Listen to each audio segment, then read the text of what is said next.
Friends, welcome to my YouTube channel Vikas Pandey Creations. Today I am going to explain lesson at a glance in Hindi of class 12th UP board English prose. First lesson, A Girl with a Basket, which is written by William C. Douglas. So I will explain it in Hindi.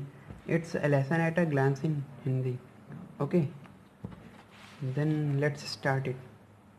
Okay, and if you like the video, please like and subscribe the channel. Let's start. तो इसमें कहा हुआ है, William सी Douglas संयुक्त राज्य America के सर्वोच्च न्यायालय के न्यायाधीश थे। वह 1950 ईस्वी में भारत की यात्रा के लिए आए थे। देश के विभाजन के बाद भारत के लोग उस समय शरणार्थियों की समस्या से जूझ रहे थे। लेखक भारतीय लोगों से सीधे बातचीत करके सरकार के बारे में उनकी भावनाओं और प्रतिक्रियाओं की जानकारी प्राप्त करना चाहता था। इसी उद्देश्य से उसने दिल्ली से बरेली तक की रेल यात्रा की। वहां से वह कार द्वारा रानीखेत पहुंचना चाहता था। रेलगाड़ी हर स्टेशन पर रुकती थी। लेखक स्टेशन पर उतरता और कई तरह के लोगों से बात करता था। प्राकृतिक दृश्य। रेलगाड़ी गंगा नदी के मैदान के बहुत उपजाऊ क्षेत्र से होकर गुजर रही थी। पूरा क्षेत्र गंगा नदी की बाढ़ से प्रभावित था। घने जंगल, वृक्षों और ऊंची घास की बहुलता थी। चीता, हाथी, अजगर और काले सांप जैसे जीव जंतु वहां रहते थे। कुछ स्टेशनों पर बंदर भोजन पाने के लिए इधर उधर उछल कूद कर रहे थे। गांव में घर मिट्टी के बने थे और उनकी छतें खपरेल और बांसों से बनाई गई थी। शरणार्थी बच्चे। एक स्टेशन पर जैसे ही वह ट्रेन से उतरा, कुछ शरणार्थी बच्चों ने उसे घेर लिया। वह टोकरी और एवं पंखे बेच रहे थे। लेखक ने कुछ टोकरी और पंखे खरीद लिए। उसकी बाहें पूरी तरह भर गई। लड़की की तस्वीर।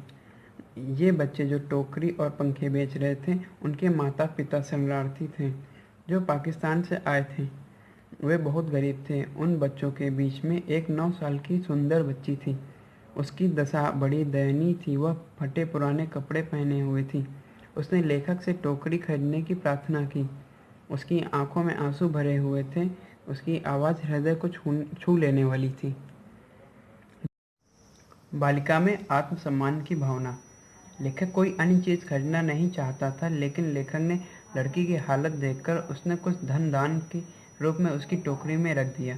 लेकिन लड़की को यह अच्छा नहीं लगा। उससे उसके आत्मसम्मान को ठेस पहुंची। वह उस धन को भीख में नहीं लेना चाहती थी। उसने पूरे गर्व व आत्मसम्मान के साथ वह धन वापस कर दिया। उसके बाद लेखक उसकी टोकरी को खरीदने को विवश हो गया। बच्ची ने अपने आंसू पोंछे, वह मुस्कुराई और अपनी झोपड़ी में चली गई।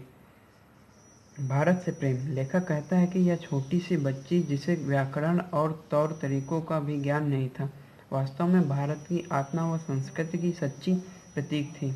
वह मानवता है कि भारत के लोग बड़े सज्जन, मेहनती व अच्छे गुणों के से भरपूर हैं।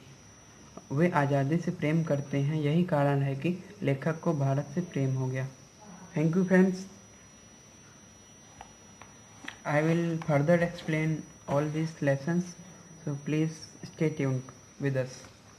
Thank you.